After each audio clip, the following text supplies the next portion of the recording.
Ladies and gentlemen, podcasting since 2005. You're listening to Gamertag Radio with your hosts, podcaster Hall of Famer Danny Pena, the always opinionated Paris Lilly, and from outside of the norm, Peter Toledo. This is Gamertag Radio.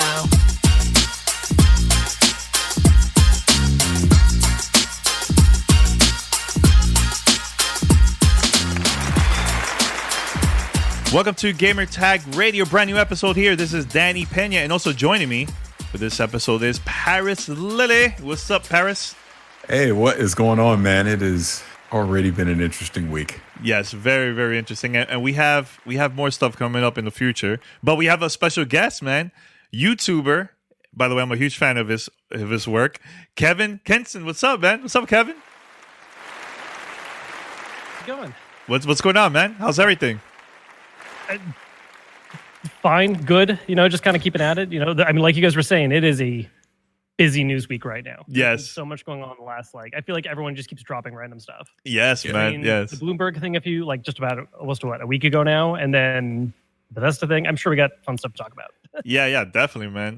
But first of all, mention your YouTube channel. People can check it out very quick, man, after listening to this podcast. So you guys can find me at youtube.com/Kevin Kenson. I have a very imaginative name because I didn't want to take the time to think of anything else. That's also where you'll find me on Twitter, Instagram, all the usual kind of social stuff. And yeah, I just do content on gaming stuff, mostly hardware and news and that kind of thing. Sometimes I'll do game lists. It's all over the place. It's kind of whatever I'm feeling that week. It's gaming. It's gaming. Yeah, definitely. All right, everybody, head over to gamertagradio.com. Post your comments and feedback. You can listen to our past episodes. Also, you can find us on any podcast app. All you have to do is search for Gamertag Radio. Make sure to follow us, subscribe, and also post a review. It will help us out a lot. If you would like to be part of our fan mail discussion or segment, here's how you can contact us. Send us your feedback or questions. Give us a call at 786-273-7GTR. Email us at fanmail@gamertagradio.com or leave a message on speakpipe.com/gamertagradio. All right, so Kevin, very quick, man. Like I mentioned earlier, man, I'm a huge fan of your work. I actually found it last year during the hype of the whole next-gen consoles, right? So I was just browsing, like, okay, PlayStation 5, Xbox Series, and I started watching it. And one video that stood out to me, too, and that was like, I think it was this year, I'm not actually sure, was you posted a video about the Atari VCS. Yes. That was a lot of fun. So I have two videos that I put up. One was just at the end of the year, and one was like on the first or whatever. So it might have been this year, not depending which one. So we got the VCS. Are you talking about the Cyberpunk one specifically? Both. I saw the one that hands-on about the console, and also the second one was Cyberpunk on the Atari VCS. I'm like, oh man, this is wild. Yeah. Well, and what's funny is the Cyberpunk one actually went up first because we got it in and we shot I did my initial unboxing and impressions, whatever. And I was like, all right, I'm going to hook this thing up and try it out, and then we'll do, we'll shoot the rest of the video later, more proper stuff. And as we're setting it up, it's like, oh, it's got this PC mode thing. Maybe we'll try that out. And it was just like, you know what? What if we just tried to get this to run Cyberpunk? Let's just see if we can make it do it. We went through so many different dumb things to make it work. And once it did, it's like, we have to make this video. We can't even do the full review yet. We got to make this video right now. And then we'll do the full review later, which I think actually helped that one more because it was such a ridiculous thing that we even did that. Yeah, that was really cool, man. But how long you been YouTube? Like, how long you been creating content on YouTube? And how was the early stage for you, man? So I've actually been at this for longer than I think even a lot of my viewers realize sometimes. I've been doing YouTube since the end of 2010.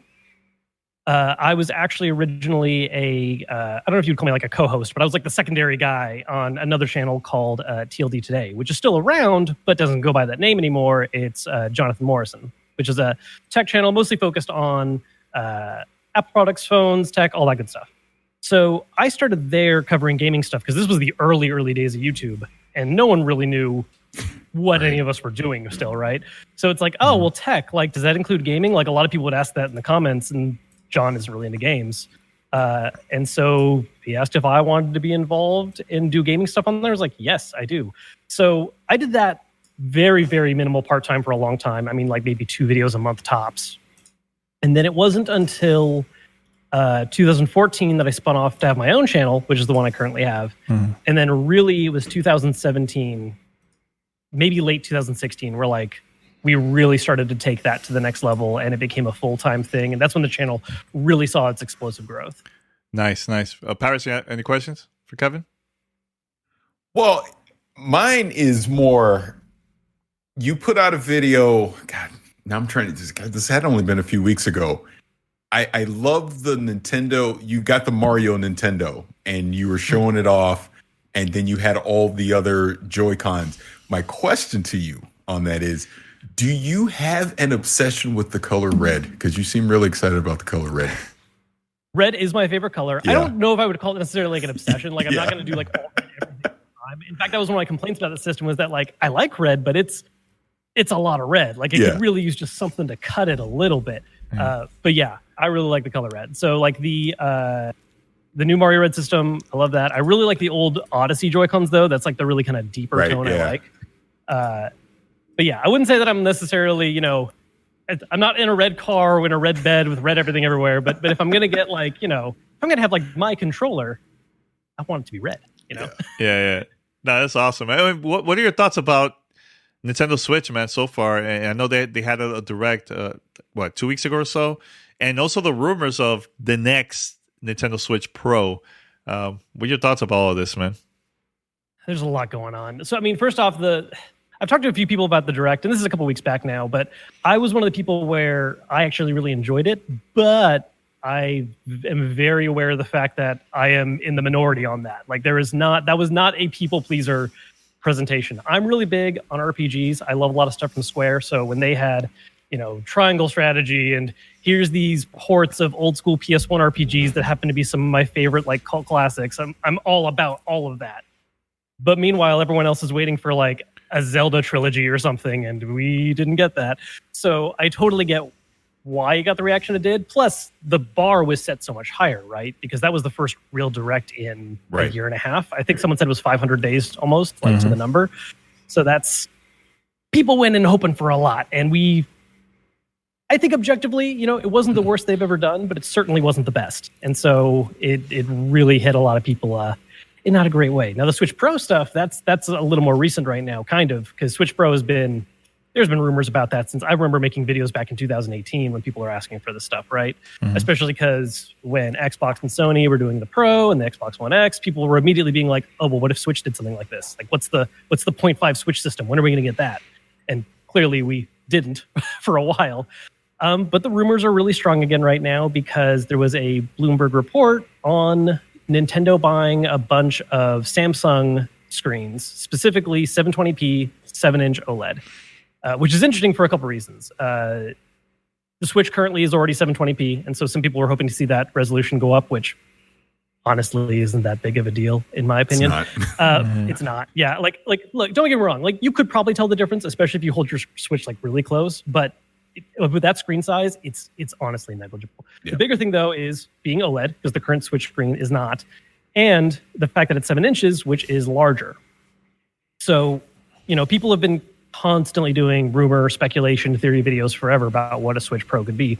And the fun thing about that is that term originates entirely from the audience, right? Like at no point did Nintendo ever say, we're going to make a Switch Pro thing. Right. At no point has Nintendo even done like Pro in the title of any of their stuff before, aside from Pro Controller, I guess. But, you look at their past systems, XL, the new, whatever, like that's not a branding they do,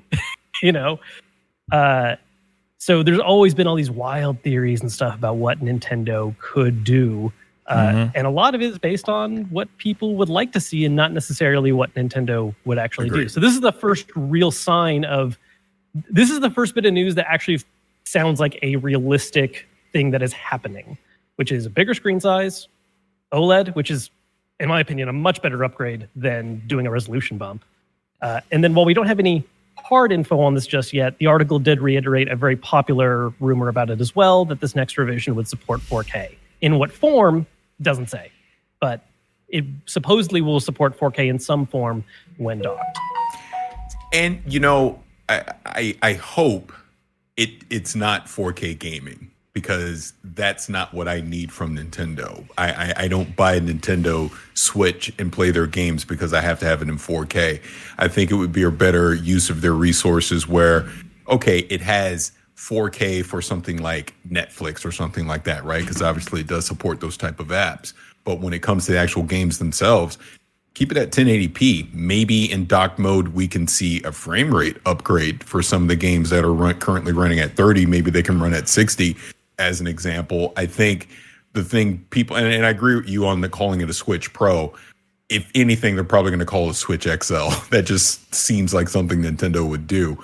But I think it would be a better use of more worrying about the bigger screen. Like you said, 720p. I care more about it being OLED than I need it to be at a higher resolution at that screen size. Bigger screen at 7 inches.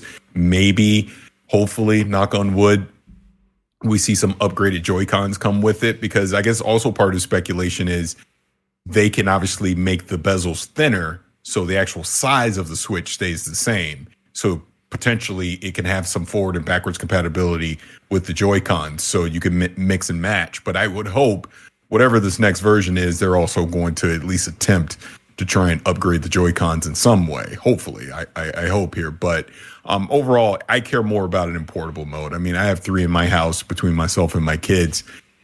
I can't even tell you the last time we had that thing docked and actually played a game on a television. They're all via portable. So I think the portable features matter way more than if it's docked and it does 4K or something like that. I mean, I've heard rumors, NVIDIA potentially this is their avenue to get DLSS potentially into a console. So maybe that's the wizardry that they could do. I mean, we obviously heard that developers potentially could have some issues with the scaling going back from 720p all the way up to 420 with some of the games. But like you said, a lot of that stuff is very speculatory at this point. Hopefully, we'll get to around June or so in the summer and they'll have another event. Maybe they can finally clarify it. Yes. So, yeah, I don't know if Nintendo actually would even clarify it, right? Because I don't think Nintendo necessarily cares about tech specs. Like, let's say that it does use DLSS, right? I could absolutely see Nintendo just being like, this is the new Switch. It supports 4K out docked. That's it. Like, that's the end of the statement. Even if it is DLSS, like, they're just going to leave it at, it's the same way that right now Xbox Series X and PS5 boxes have 8K on the box, but right.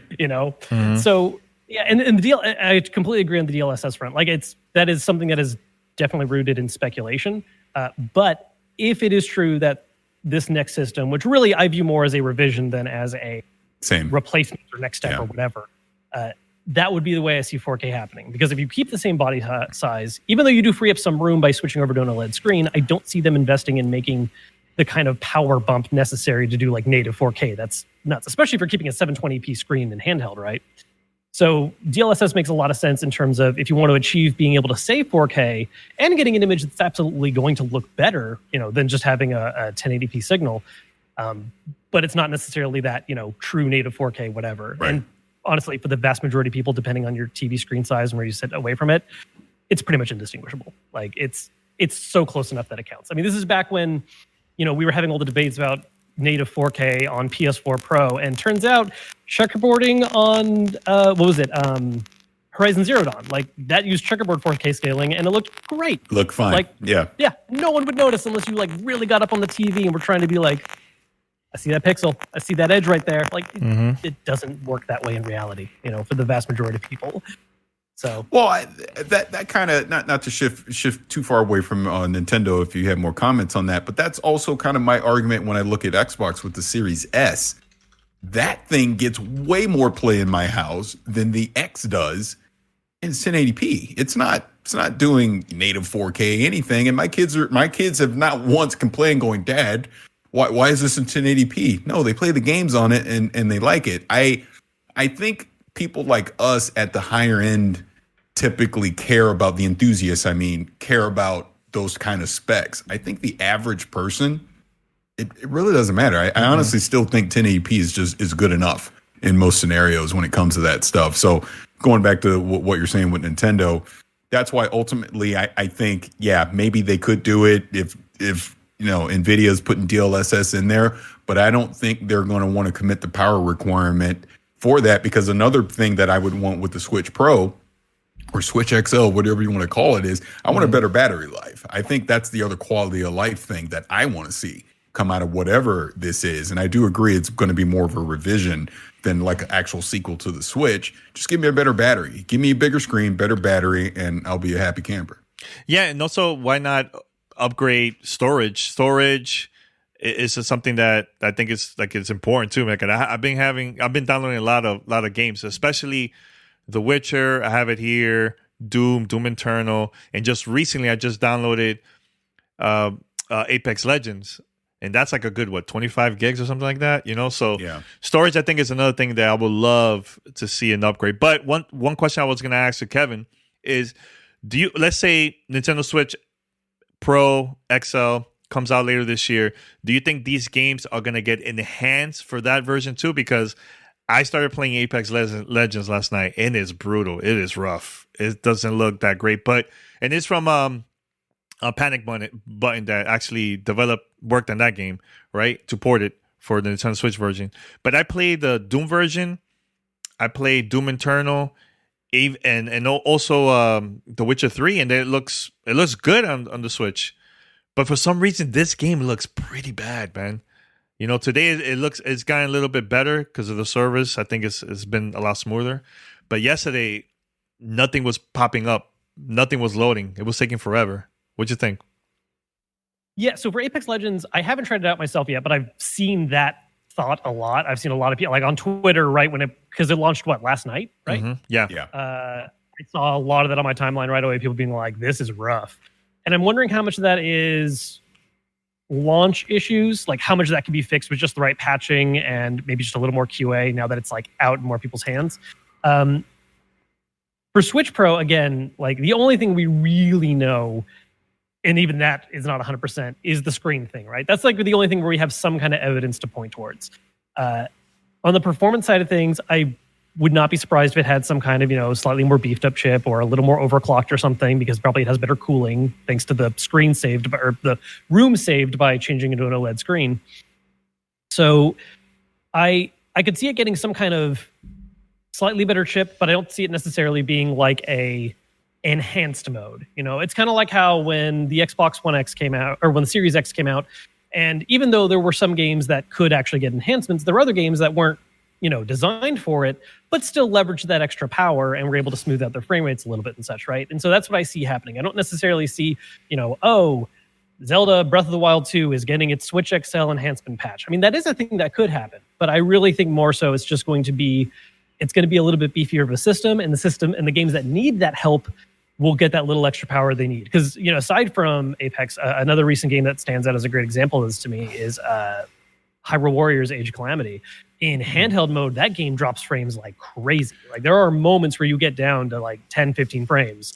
And it's not a super constant thing, but when there's a lot of high action, it'll drop down hard sometimes. And so, yeah, I think there's definitely games that would benefit from having just a little bit of a power boost. Not necessarily, again, to have a whole redesigned profile, but just to smooth out those situations where games are having a little bit rougher over time.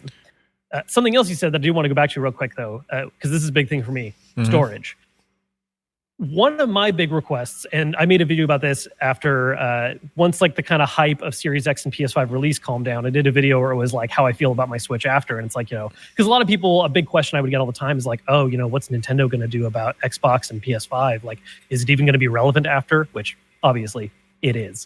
But, I still wanted to make a video kind of addressing my thoughts on like, oh, maybe some thoughts have changed. And the biggest thing I really want to see, I mean, higher internal storage is great. I'm all for that. I want faster storage. I want faster internal storage. Some of this is a problem too, because with the Switch, you're dealing with 3 different kinds of loading speeds. It's from the internal, it's from the SD card, and it's from a game card. I haven't done enough research to really know what they can do about the game card. I don't know if there's a limitation on the cards they're already using. But for the micro SD, if we could get, a faster card support on there and a faster internal storage, because the biggest thing I'm really noticing after spending more time on Series X and PS5, those load screens are killing me. There's some games where the recent demo for Triangle Strategy, I was super excited for that game, but every single time you want to go to a different scene or open a menu or whatever, there's loading screens. Yep. They are noticeable. They take time.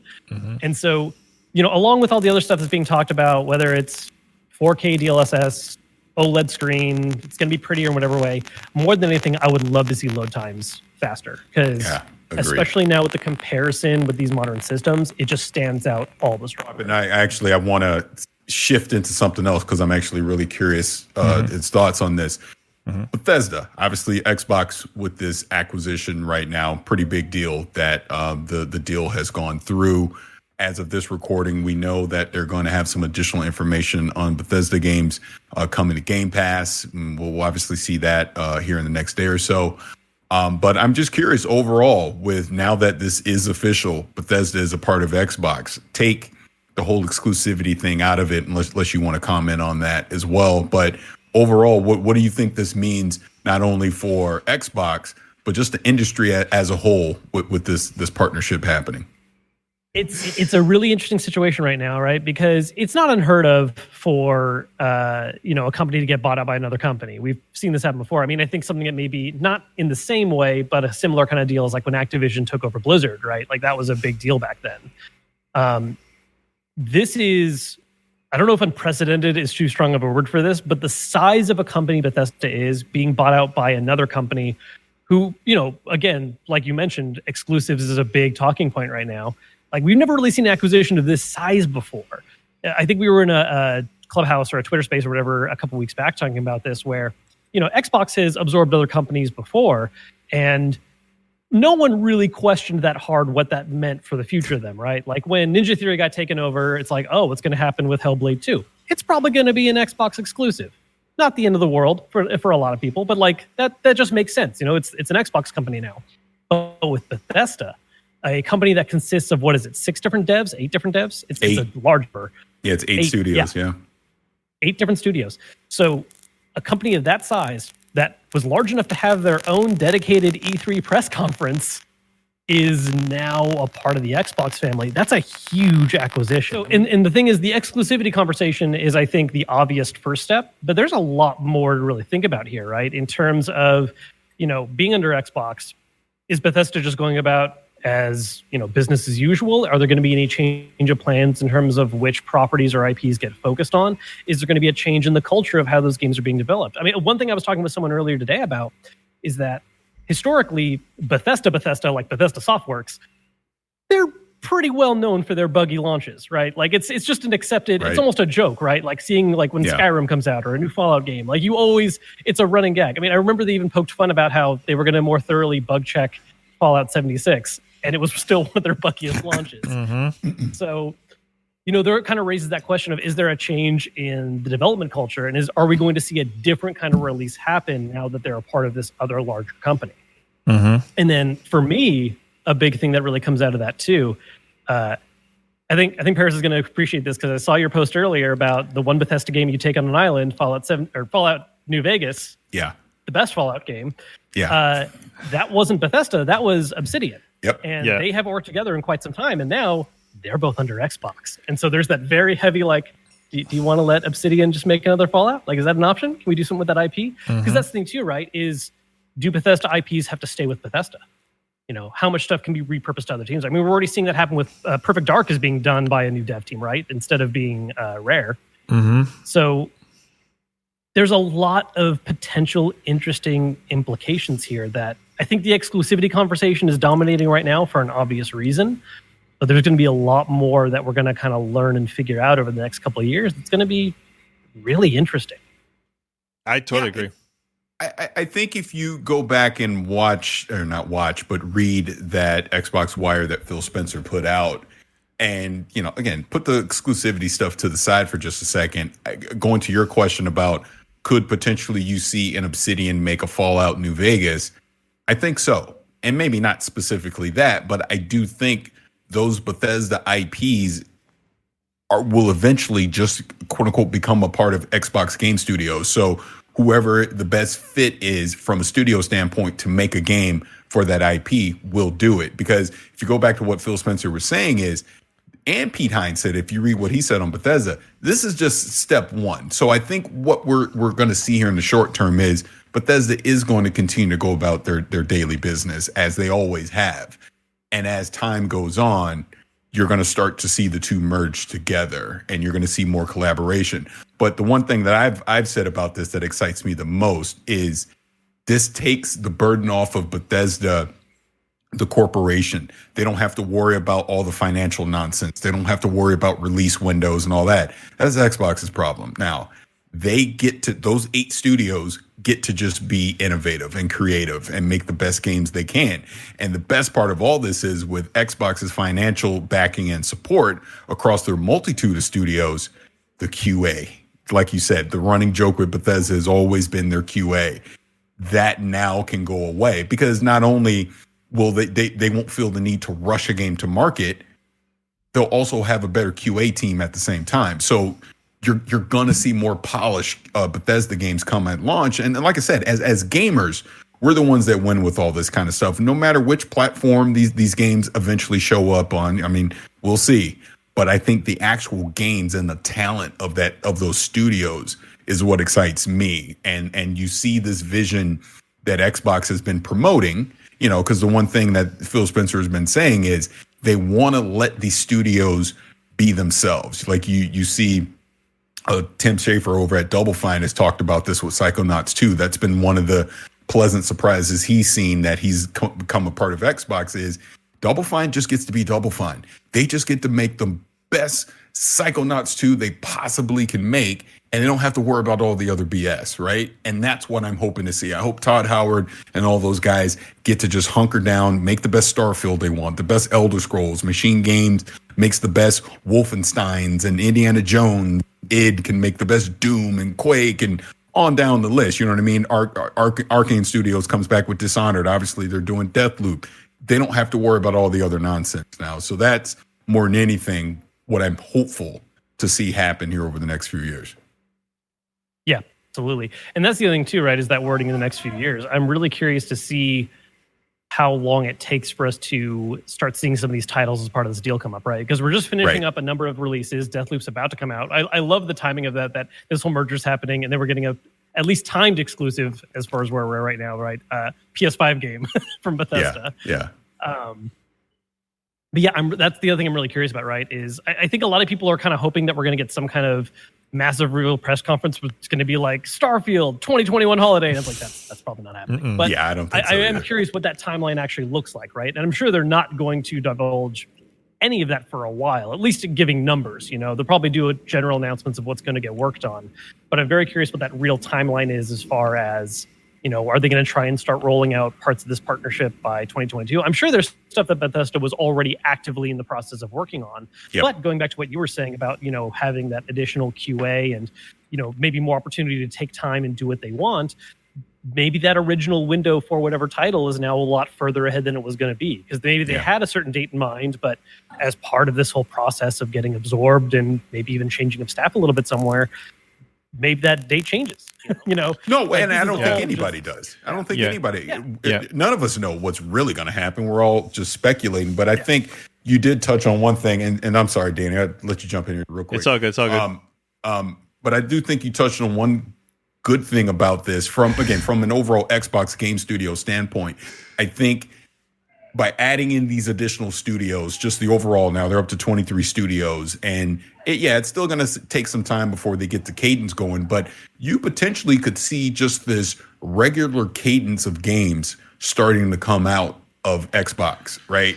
Well, no matter what platform they're on, but they're starting to churn out quarterly. Maybe they have 1 or 2 titles every quarter that's coming out every year now. And then even going to your other point, the fact that now maybe the timeline has changed for some of Bethesda's releases because maybe there's not that pressure anymore to put something out this holiday, as an example, right? So maybe that gives Todd Howard an additional 6 months with Starfield, right? There's no reason to rush Starfield out this holiday. Bethesda doesn't need to meet doesn't need to meet their investors' expectations now this holiday to put out Starfield. So now maybe Starfield, because of COVID and everything else that's going on, is a 2022 game. It gets more time, it gets more QA, it gets more polish, and by the time we do see Starfield, it is the best Starfield that they could possibly make. I mean, like I've said before, the one thing that I will always give Xbox kudos on is the fact that they were smart enough to delay Halo Infinite an entire year. Because if it would have come out last year, I'm not going to say it's going to be Cyberpunk level disaster, but it's going to be Cyberpunk level disaster. That's what would have happened because the game wasn't ready and people would have been upset and they potentially could have permanently ruined that Halo IP. You know, it would no longer be considered this must-have AAA flagship event. It's just like, another Halo. They screwed up the last two. Why should I care about it anymore? But now they've had an entire year so that when we do see it, I expect it. Look, my expectation is it better be hyper polished visuals. Everything should be great in that game because you've been given more than enough time to be able to do it. And they know that clearly because they know they can't screw up Halo anymore. But that's the other thing about all this that excites me is I just feel like these developers will have more time to make the games the way they want to make them versus feeling this urgency to try and rush it out due to some external pressure. You're listening to Gamertag Radio.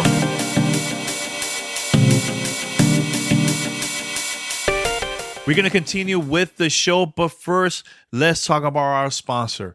Gamertag Radio is supported by Oregon State University Ecampus, a leader in online education. Advance your career by enrolling in one of the 80-plus programs Oregon State delivers online, including engineering, environmental sciences, and public health.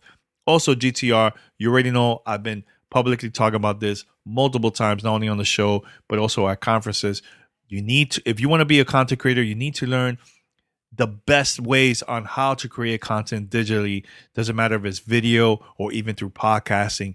And Oregon State Ecampus is one way for you to learn more about that. And check it for yourself. 80 plus programs.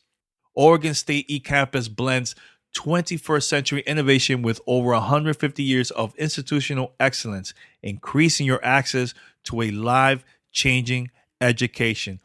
Right now, go and experience yourself the latest in educational technology in online courses that utilize virtual reality, 3D animation, AR, and other interactive elements. Just imagine you creating your own game and sharing it to the world. Let me tell you, if you create a game through these classes over here, please let me know. I'll definitely check it out, and I will share it also online to our community.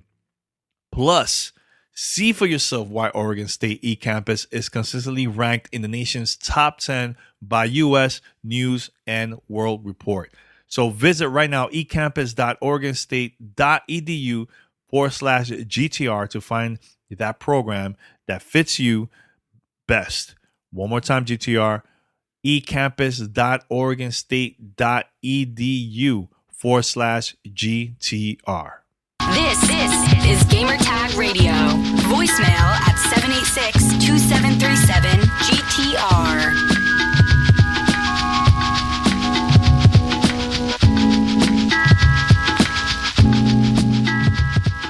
Yeah, totally agree. Now, I was going to ask Kevin and also Paris. By the way, before we go to continue the topic, how many studios now Xbox has now in total with now 23.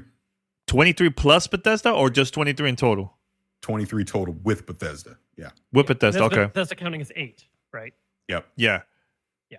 Wow, that's a lot of studios. Okay. Yeah, that's what I'm saying. Yeah, So- that's a lot of studios. So let me ask you this question, Paris, especially to you, because you've always been saying about which game should debut as the first game for Xbox as part of the Bethesda launch, like, you know, later this year or maybe next year.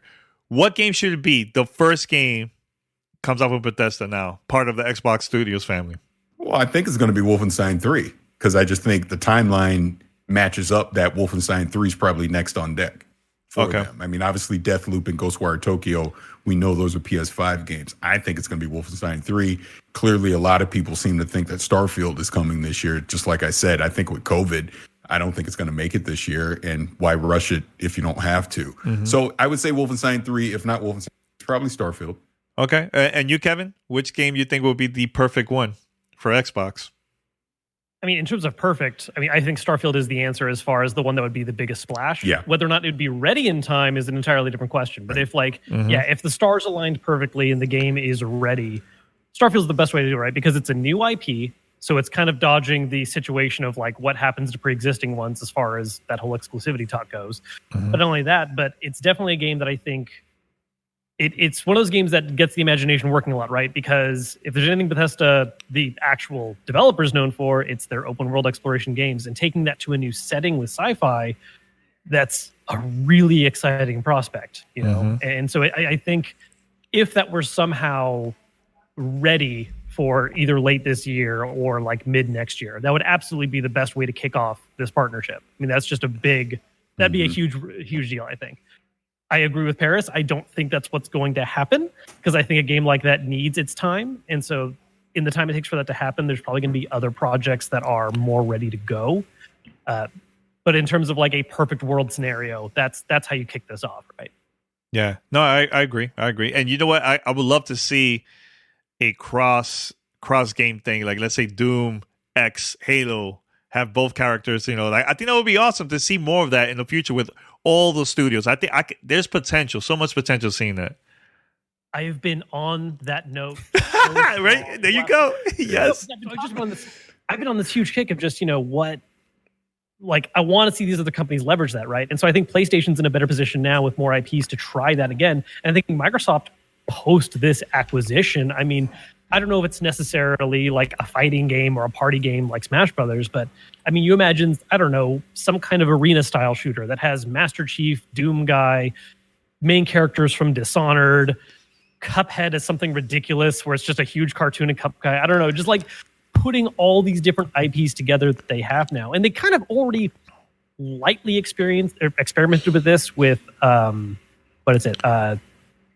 Classic Fighter that they brought Killer back. Instinct? Killer Instinct. Yeah, with Battletoads. Yeah. Yeah, they did that with Battletoads. They had, what was it, General Ram or whatever from Gears? Like, they had a couple characters show up from some of their properties. And so I think they are aware that, like, there's money to be had in that sector. Yeah.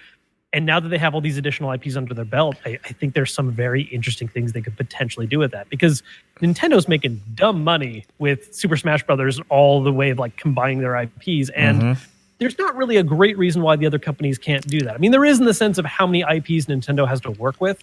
But even, we're talking about Xbox primarily here, but look at Sony and Astro's Playroom.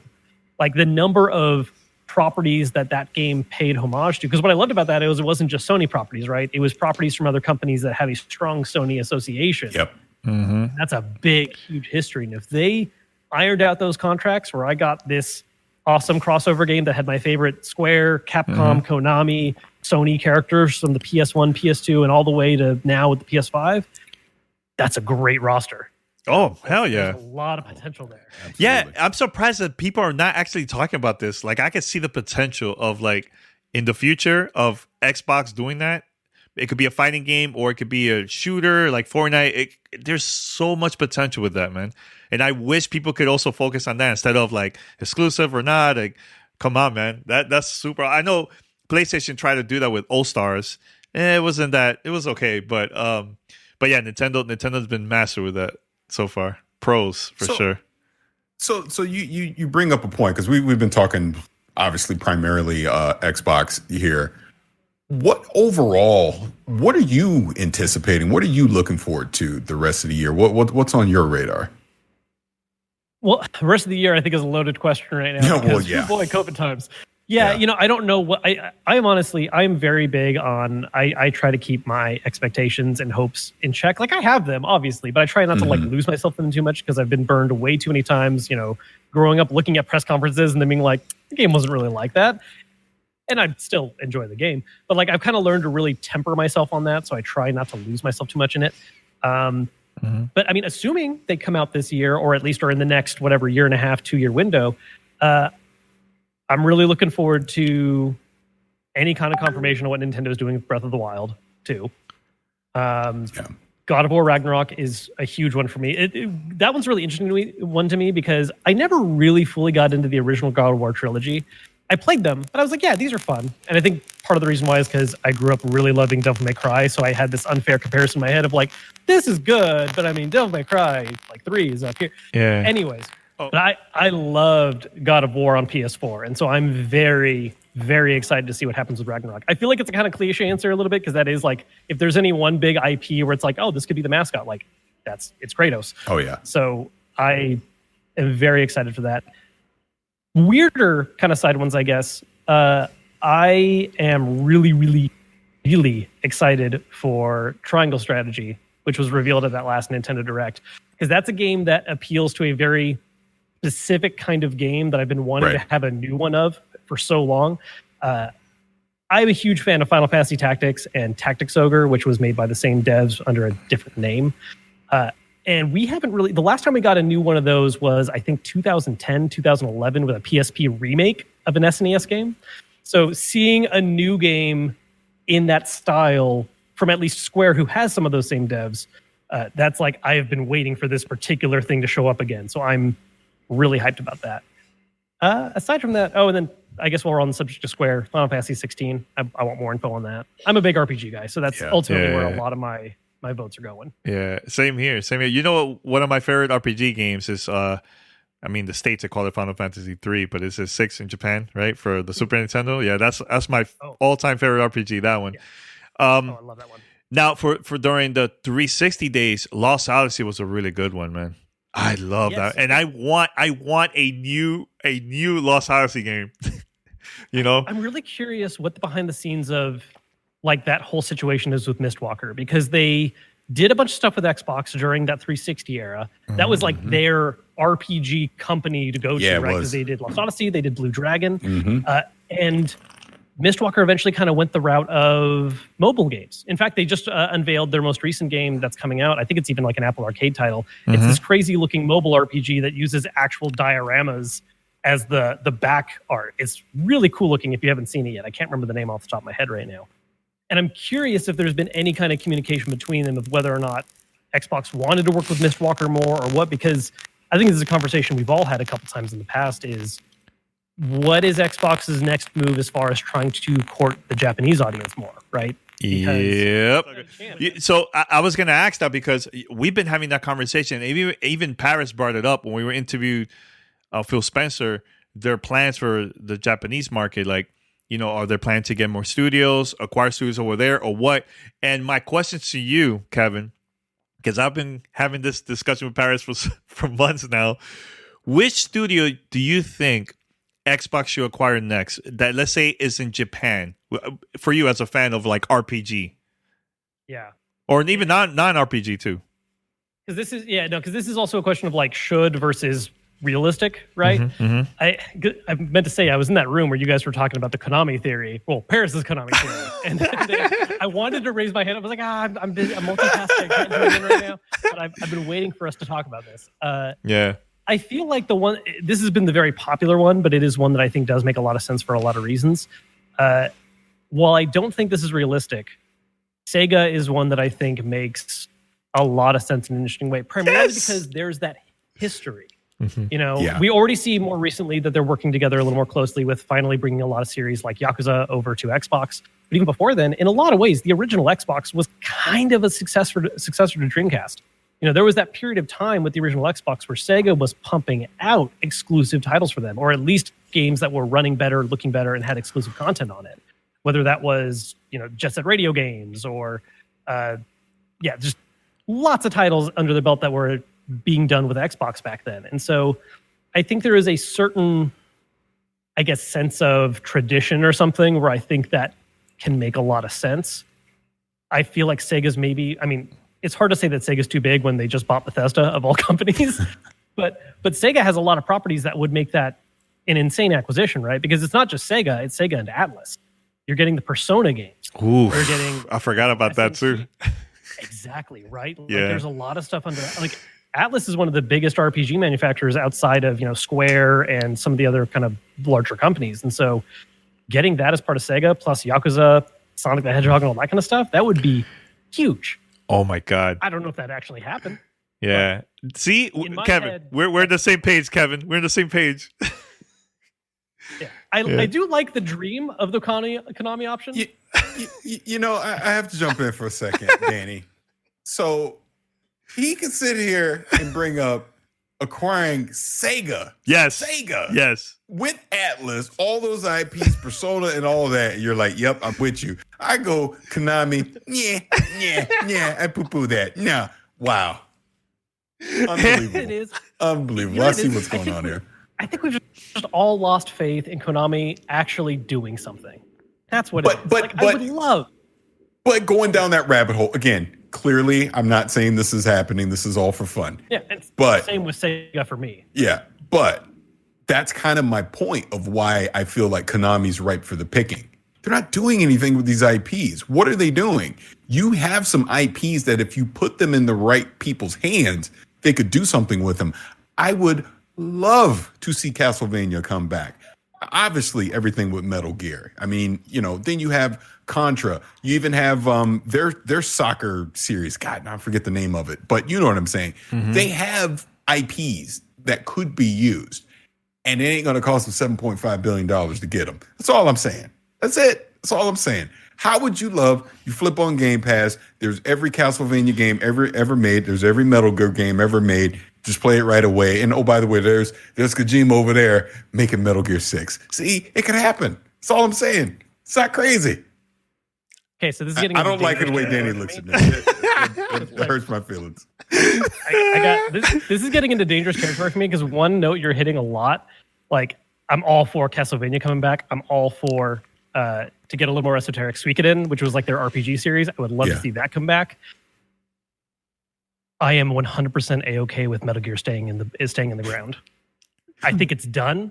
I love it so much. And I feel like 5 was even just maybe a step too far. I feel like if they had ended the legacy where it was, that's one of the situations where it ended on the high note. And I'm so afraid of what would happen if we tried to bring it back. Yeah. Here, you want to hear a secret? And people that long time listen to the show know this. I'm not a fan of Metal Gear. I'm only saying this because I know a lot of people love it. I never got it. I love the first one. The second one pulled the okie doke on me, pissed me off, and I've just never been able to be a fan since. Yeah. Never. So trust me, I'm not dying for a Metal Gear to come back. I just know it obviously has a huge following, and I know there are people out there that would love to see it. Oh no, the crowd will go crazy if that ever happened, right? Yeah. But see, like for me, Sega had completely changed my life, man, back in the days, man, with all their games, even during the Sega Genesis days when with Street of Rage, the original Sonic, right? And especially Sega Dreamcast, Jet Set Radio, Phantasy Star Online. Like, they have a lot of games that came out during that time, a lot of IPs that they still haven't even released a new game for years. It's already turned 20 years since the last Jet Set Radio Future game, 20 years ago. Whatever happened to that game? They even had a poll from the fans. What is it, like, the IP that they want them to come back from Sega? And that was the number one game. And that was like 2-3 years ago, and still haven't heard anything from Sega about it, So it's like, there's potential there, man. So having a company like Xbox acquiring Sega, my God, they will take advantage of all that, release all those classic IPs, So that's why I always bringing that up, man. I see the potential. Plus, the past few years, I see Sega releasing, like you said, the Yakuza game, right?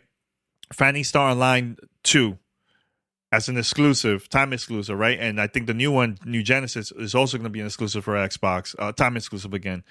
So there's potential there, man. So that's why I always bring that up. And especially when we interview Phil, he out of nowhere was bringing up Sega and Phantasy Star Online during our conversation with him. So I was like, wait a minute, hold on a second. We had a conversation about his trip in Japan, and he mentioned that, So I don't know. It's just me, conspiracy theory. Hey, Paris, you can still dream, but let me dream too, man.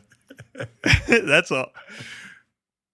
That's all right. Anything else, Kevin? By the way, any future projects you plan to do for your YouTube channel that people could check out?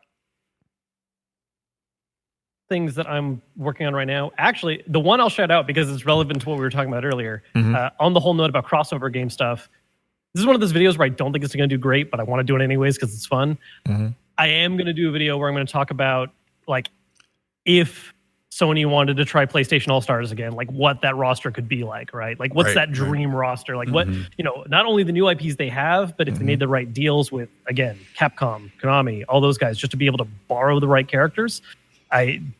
it's something that I'm just very excited about. I love crossover stuff. And so, yeah, that's going to be a fun video I make. Keep your eyes open for that if that sounds fun to you, because I don't think the algorithm's going to like that one. But yeah. No, but at the end of the day, I think, man, just do content that you love to do, man. Because I know that sometimes as a content creator, you release stuff and you think, it's going to be okay. And it might be the most popular video. It's so random. You never know. You know what I'm saying? So exactly. Yeah. And that's something I'm really taking to heart this year, because I think part of, like, especially in 2019, I got too focused, I think, on like the what works formula and lost myself a little bit in it. And I'm actively trying to dismantle that right now this year, which is also part of why this is even happening. I'm really trying to be a lot more, have a better sense of community and talk and reach out with a lot more people.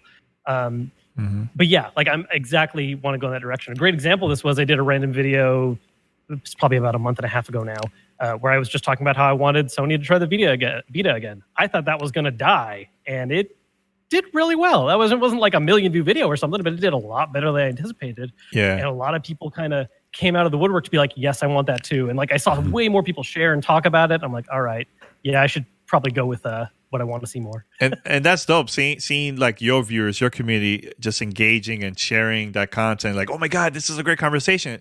And everybody just start talking about it, So that's the best part, man. That's why I enjoy watching your videos, man. I'm like, okay, I like his style. The quality is dope. It's really, really dope. Like I watch your videos and I watch another one from the Gaming Historian.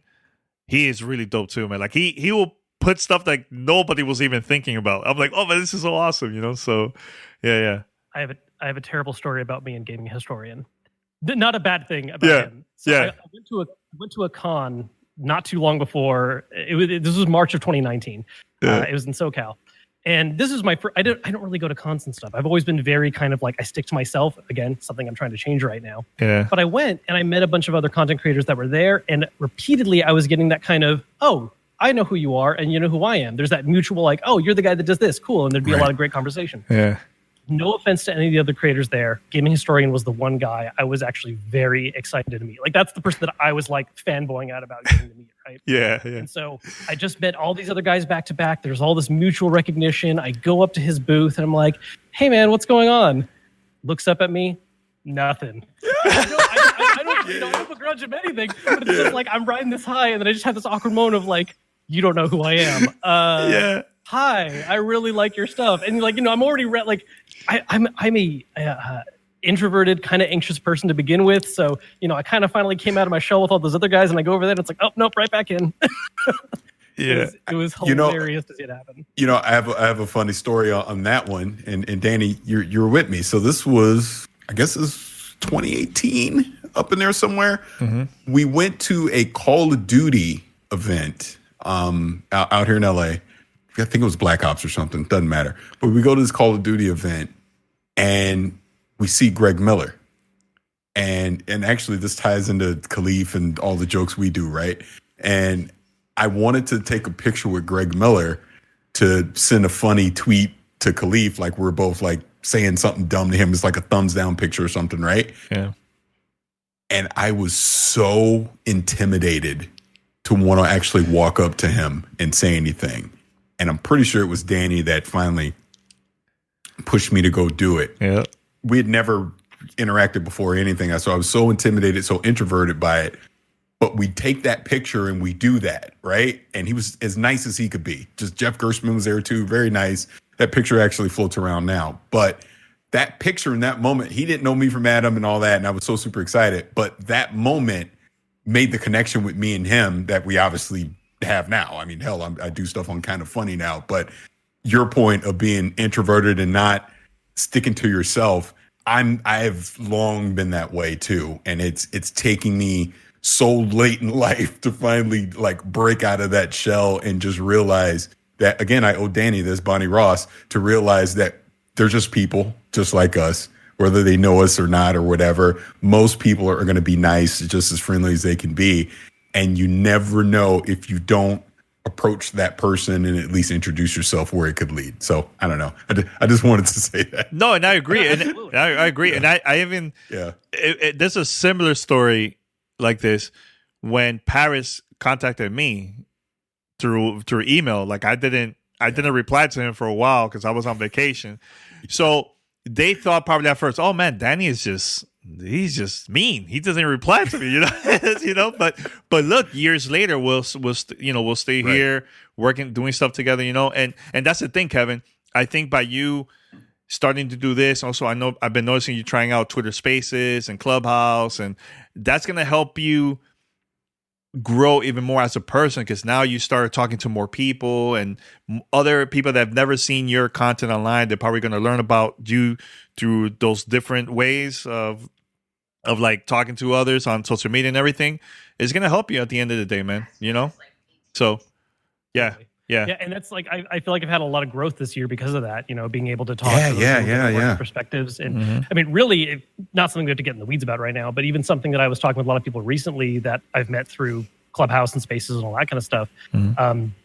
Being more open about the fact that I'm biracial, I'm Mexican. A lot of people don't realize that because my last name's Kenson and I look like a white guy. And I've definitely benefited from the privilege of passing as a white guy, but at the same time, there's that acknowledgement of that is where I come from, though.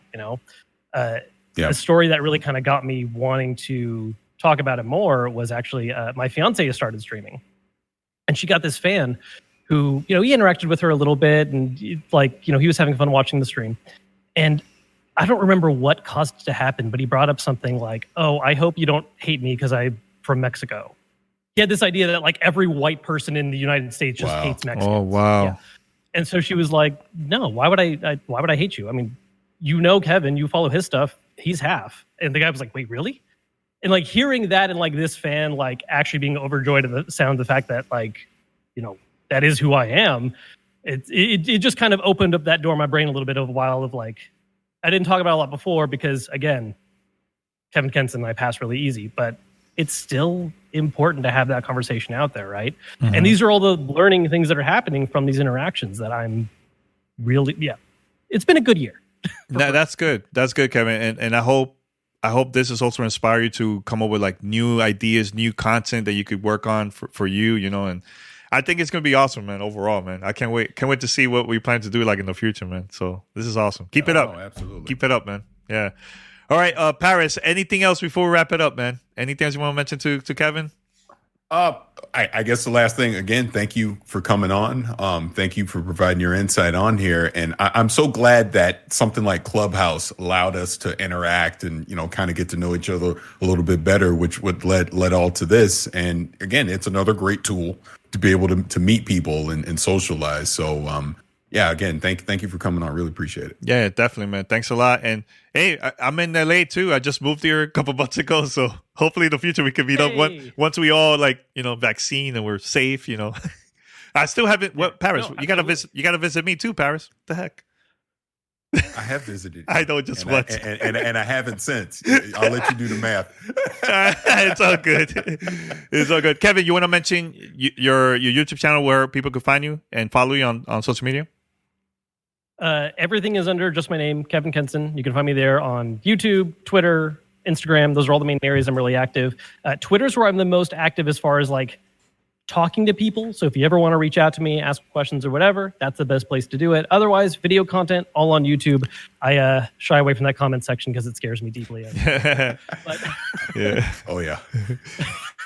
Yeah. No, but everybody is listening. Please make sure to follow him and let us know about this podcast episode. I think it was pretty cool that we had different conversation about Nintendo, Bethesda, but also about you, Kevin. So that's awesome. All right, everybody. Awesome, guys. Thank you very much. No problem, man. Everybody, head over to gamertagradio.com. Listen to our past episodes. Also, you can find us on any podcast app. Just search for Gamertag Radio. We're there. Subscribe, follow us, and also post your review. If you would like to be part of our fan mail segment, make sure we need some questions from y'all. Make sure to make it happen. Here's how you can contact us. Send us your feedback or questions. Give us a call at 786-273-7GTR. Email us at fanmail@gamertagradio.com or leave a message on speakpipe.com/gamertagradio. All right, and we're going to wrap it up here. Until next time, we're out. Peace.